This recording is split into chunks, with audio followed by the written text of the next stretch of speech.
Fire her! Fire that black maid immediately!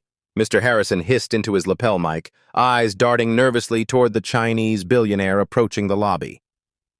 She can't be anywhere near this meeting. The gleaming marble floor of the Wellington Palace Hotel reflected the chandelier's crystal light as the hotel's general manager straightened his tie and plastered on his most welcoming smile. Mr. Zhang, whose investment group controlled billions in hospitality assets, stepped through the grand entrance with his entourage of 6 impeccably dressed associates. "Welcome to the Wellington!" Harrison extended his hand, but Zhang immediately launched into rapid-fire Mandarin, his tone clearly questioning. Harrison's smile froze as panic flooded his system. He frantically fumbled for his smartphone translation app, tapping desperately as sweat beaded on his forehead. The robotic voice that emerged butchered the pronunciation so badly that Mr. Zhang visibly winced. "I'm so sorry, Mr. Zhang, but I'm afraid none of our staff speak Mandarin," Harrison admitted, watching his career crumble before his eyes. The words hung in the air like a death sentence. The opulent lobby fell silent as Zhang's entourage exchanged knowing glances. Zhang's expression hardened, his fingers tightening around the leather briefcase rumored to contain contracts worth millions. Behind them, a black woman in a gray housekeeping uniform, the same maid Harrison had just ordered removed, quietly pushed her cleaning cart past the tense scene. Her eyes briefly met the billionaire's before looking away, her face revealing nothing. No one noticed her presence as the drama unfolded. No one could see the Harvard diploma and Beijing University master's degree hanging in her tiny apartment. And no one had any idea that in just a few hours, she would change everything. 3 hours earlier, the Wellington Palace Hotel had been a whirlwind of activity. The 5-star establishment, known for hosting dignitaries and celebrities, was preparing for perhaps its most important guest yet. "Mr. Zhang arrives at precisely 2 p.m., Harrison announced during the emergency staff meeting, pacing the employee break room with military precision. His investment group controls over 30 luxury properties worldwide, and he's considering adding the Wellington to his portfolio. He straightened his already impeccable tie. "This could mean international expansion for all of us." The department heads nodded eagerly. The head chef described the authentic Chinese delicacies being prepared. The maintenance supervisor confirmed the presidential suite's temperature was set to exactly 72 degrees. Mr. Zhang's preference according to his assistant's detailed instructions. The concierge had arranged VIP access to the city's most exclusive venues. "Remember," Harrison's voice dropped an octave, his eyes scanning each face. "Mr. Zhang's net worth exceeds the GDP of several small nations. One misstep, and we can kiss this opportunity goodbye." The front desk manager raised her hand tentatively. "Sir, I heard Mr. Zhang prefers conducting business in Mandarin. Should we arrange for a translator?" Harrison waved dismissively. "His assistant assured me Mr. Zhang speaks perfect English. Besides, we've updated our translation software on all hotel devices." He tapped his smartphone. Latest AI technology, practically human. As the meeting dispersed, Harrison stopped the head of housekeeping. "Emma, make sure your staff is invisible today. I want rooms maintained as if by magic. No guests should see your people working." Emma nodded. "Of course, sir. They know the drill." Outside the meeting room, the hotel transformed. Fresh flowers appeared in every corner. Staff practiced their most professional smiles. Security discreetly scanned the perimeter. The Wellington wasn't just a hotel today. It was a stage, and every employee and actor with a precisely defined role in an elaborately choreographed performance. At the center of it all stood Harrison, making minute adjustments to everything from the lobby's ambient music volume to the precise angle of the welcome banner. His 20-year rise from front desk clerk to general manager had been built on attention to such details. The Zhang meeting wasn't just about the hotel's future, it was about his own. The regional director had hinted that successfully securing this deal could mean a promotion to the corporate office. Harrison checked his watch. 1 hour until Zhang arrived. He straightened a slightly crooked painting and allowed himself a moment of satisfaction. Everything was perfect. Everything was under control. In the East Wing's executive suite, Olivia Thomas methodically refreshed the room, her movements efficient and practiced. At 32, she'd been part of the housekeeping staff for nearly 4 years. Invisible labor in a visible world of luxury. She tucked fresh Egyptian cotton sheets with hospital corners, aligning the monogrammed pillowcases with mathematical precision. From her cart, she selected the specific aromatherapy diffuser requested for this room. White tea and jasmine, imported from China's Fujian province. Proper diffusion requires placement away from direct sunlight, she murmured to herself in perfect Mandarin, adjusting the device's position. Her fingers briefly brushed against a book in her work bag, dog-eared pages of advanced international trade theory peeking out beside a well-worn Mandarin-English dictionary. The walkie-talkie on her hip crackled. All housekeeping staff need to finish current rooms and remain in service areas, Emma's voice instructed. VIP arrival in 50 minutes. Understood, Olivia responded, quickening her pace. As she polished the bathroom fixtures, her reflection fragmented across the mosaic of mirrors. Bachelor's in International Relations. Master's in East Asian Linguistics. Fluent in Mandarin, proficient in Cantonese and Japanese. All leading to pushing a housekeeping cart through America's luxury hotels. 4 years ago, she'd returned from studying abroad in Beijing with dreams of working in international business. 300 rejection letters later, her student loans demanded payment. The Wellington had been hiring. Temporary, she'd told herself. Yet here she remained. She'd watched countless business meetings from the periphery, silently correcting mistranslations in her head while emptying wastebaskets. She'd overheard negotiations where millions changed hands while she earned minimum wage plus tips. The irony wasn't lost on her. In a globalized economy desperate for cultural bridges, her skills remained hidden behind a uniform that rendered her functionally invisible. As Olivia finished the suite, she glanced at her watch. Still time to review the Chinese economic journal she'd been reading during breaks. She pulled it from her bag as her phone buzzed with a notification from her student loan servicer. Payment past due. She sighed, tucking the journal away. Another day, another room, another chance to practice skills no one knew she possessed. She pushed her cart into the hallway, nodding politely as executives rushed past without seeing her. Just another invisible person in a building full of very important ones. At exactly 2:00 p.m., a fleet of black Mercedes SUVs pulled up to the Wellington's circular driveway. The doorman snapped to attention as the security team emerged first, scanning the entrance with practiced efficiency. Harrison stood at the front, surrounded by his executive team, all wearing their most welcoming smiles. The hotel lobby had been cleared of other guests, a testament to the importance of this arrival. When Mr. Zhang stepped from the second vehicle, the air seemed to electrify.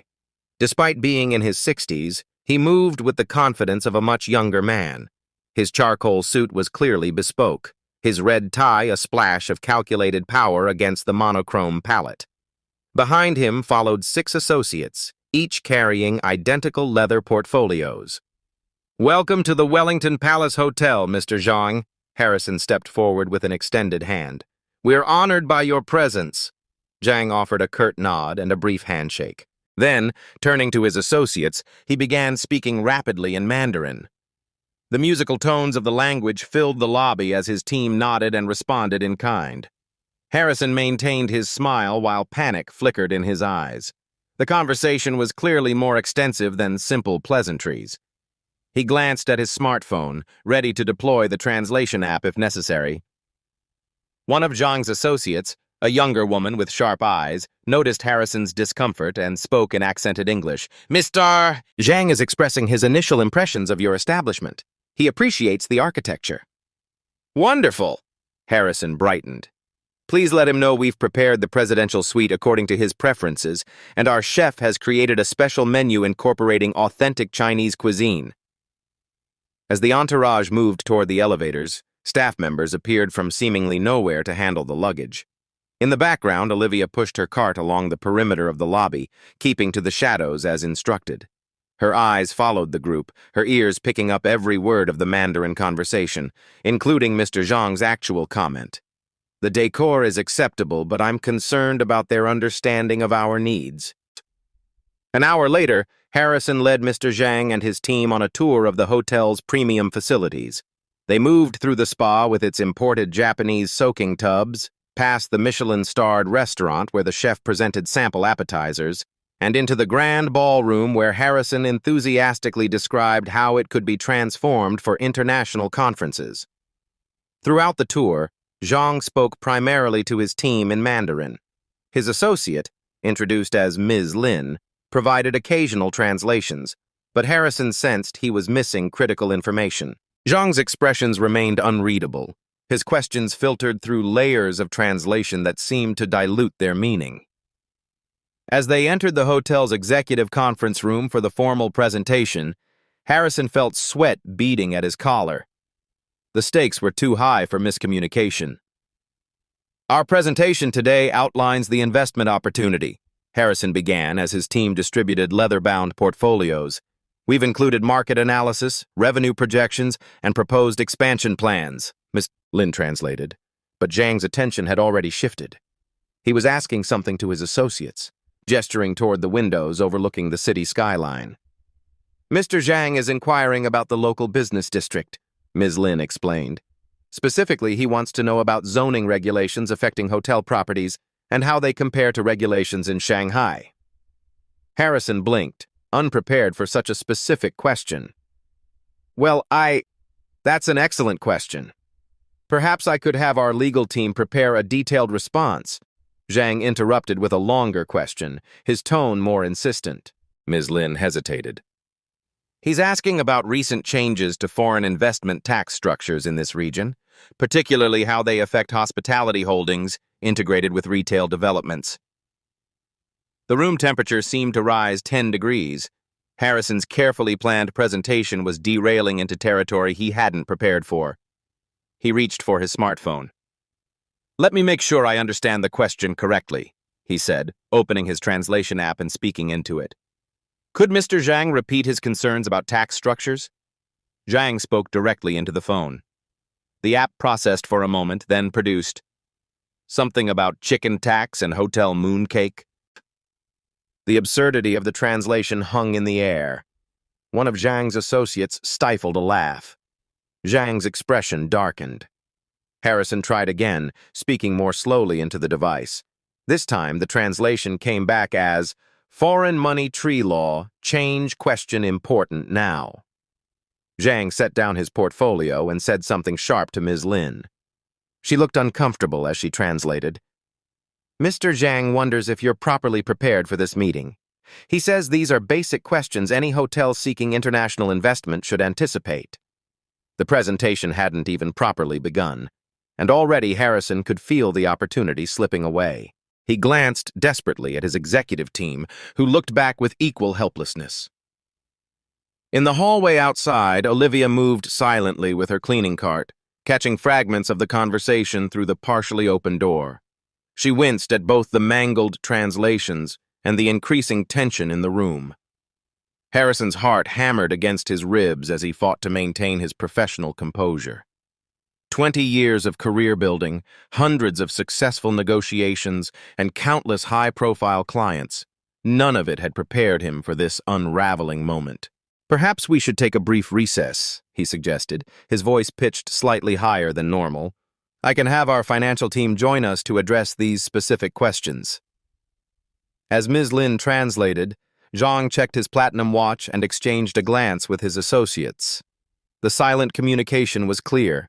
Their time was valuable, and it was being wasted. In that moment, Harrison's career flashed before his eyes. Not just the prestigious Wellington position, but the promised corporate promotion that would finally validate decades of sacrifices. The missed birthdays, the dissolved marriage, the postponed dreams, all justified by the steady climb up the hospitality ladder that now seemed to be collapsing beneath him. He loosened his collar discreetly, feeling a trickle of sweat run down his spine. The regional director would hear about this failure within hours. Competitors would circle like sharks at the first scent of blood. His reputation for flawless execution would be replaced by whispers of the Zhang disaster. "Mr. Zhang," Harrison said, summoning his most authoritative voice, "I assure you we value your time and investment consideration. If you'll allow me just 5 minutes to gather our specialists, we can address every question with the precision it deserves." Zhang responded with a curt nod and a brief comment in Mandarin. Ms. Lin translated. "Mr. Zhang says you have 5 minutes, but he is beginning to question whether the Wellington has the international sophistication his organization requires." Harrison nodded gratefully and backed out of the room, his confident smile dropping the instant the door closed behind him. "I don't care what you're doing. Drop everything and get to the executive conference room," Harrison hissed into his phone as he paced the hallway. "And bring anyone who speaks a word of Mandarin." The hotel's financial controller appeared first, breathless from running up 3 flights of stairs after the elevator proved too slow. "Zhang is asking about foreign investment tax structures and zoning regulations," Harrison explained rapidly. "Can you address that?" The controller paled. "I can cover the basic tax implications, but the international aspects, that's beyond my expertise." Harrison's personal assistant arrived next. "I've called the language service we use for the Japanese tour groups," she reported. "They're checking if they have a Mandarin translator available." "How long?" 30 minutes minimum." "We don't have 30 minutes. Harrison struggled to keep his voice down. "We have 3 minutes before I have to go back in there." The food and beverage director suggested using multiple translation apps simultaneously to cross-reference results. The sales director proposed focusing on the visual elements of their presentation to circumvent the language barrier. The head of security mentioned his cousin took Mandarin in college, though he lived 2 states away. Each suggestion hit the wall of impracticality as the minutes ticked by. Harrison's assistant returned, phone in hand. "The language service says their only Mandarin speaker called in sick. They're trying to locate a backup." Through the cracked door, Harrison could see Zhang checking his watch again, leaning over to whisper something to Ms. Lin. She nodded gravely. The IT manager joined the growing cluster of executives in the hallway. "The translation app is failing because it's programmed for conversational Mandarin, not business and legal terminology," he explained. "Even with a better connection, it wouldn't handle the specialized vocabulary." Harrison checked his watch. 4 minutes had passed. His 5-minute reprieve was over, and he had nothing to show for it except a growing sense of doom. "Options?" he demanded, looking around the circle of his most trusted team members. Silence. "Very well." He straightened his tie and took a deep breath. "I'll go back in and apologize for our unpreparedness. I'll request to reschedule the formal presentation for tomorrow, which gives us time to find a proper translator."